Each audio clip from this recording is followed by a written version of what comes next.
동력의 초당 글밭 9월 5일 월요일 돌려막기. 한 달 보름 전쯤인 지난 7월 23일 대통령의 해외 나들이에 대한 글밭을 읽은 적이 있습니다. 지금까지 3년 동안 30여 회로 160여일간 800억 원을 썼다고 이야기를 풀어나갔죠. 그런데 지금 주요 20개국 정상회의 참석차 러시아를 거쳐 중국에 방문 중이라고 합니다. 해외 나들이 비용이 800억 원에서 얼마나 더 불어났는지는 나중에 헤아려 볼 일입니다.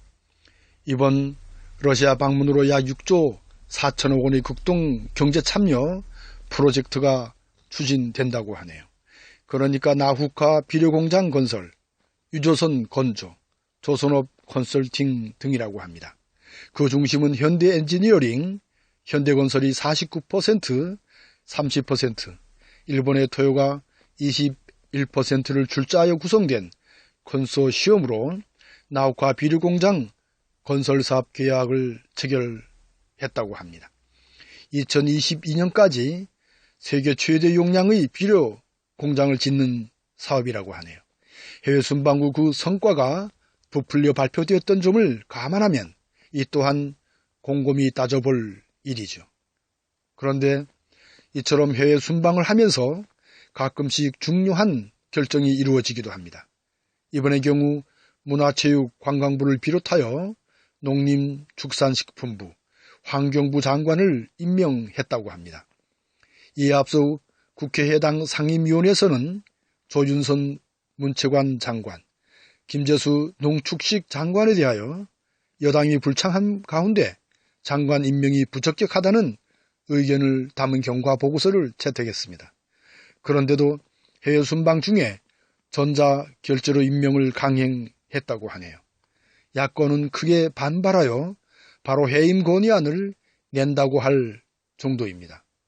마땅히 쓸 사람을 찾지 못하여 예전 사람에 매달리게 된 것으로 보입니다.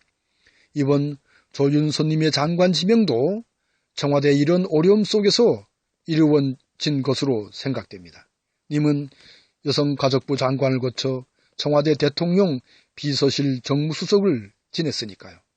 그야말로 돌려막기의 전형으로 보입니다.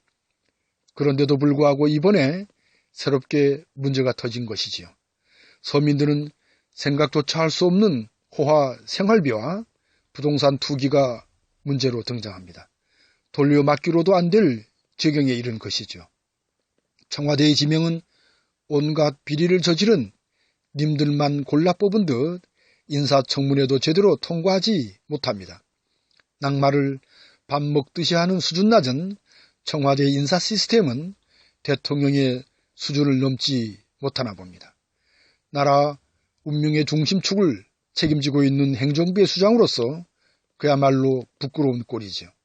그 결과는 국가기관 대선 개입, 세월호 참사, 메르스 대처, 국정교과서 채택, 개성공단 철수, 불통 국정운영, 사드 배치 등으로 나타난 것으로 여겨집니다. 이처럼 나라를 뒤죽박죽으로 이끌고 있는 책임을 물어 탄핵해야 한다고들 외치기 시작합니다. 그러기 전에 스스로 물러나는 것이 더 좋지 않을까요? 이런 저런 생각을 해보면서 월요일 새벽을 열어갑니다. 고맙습니다.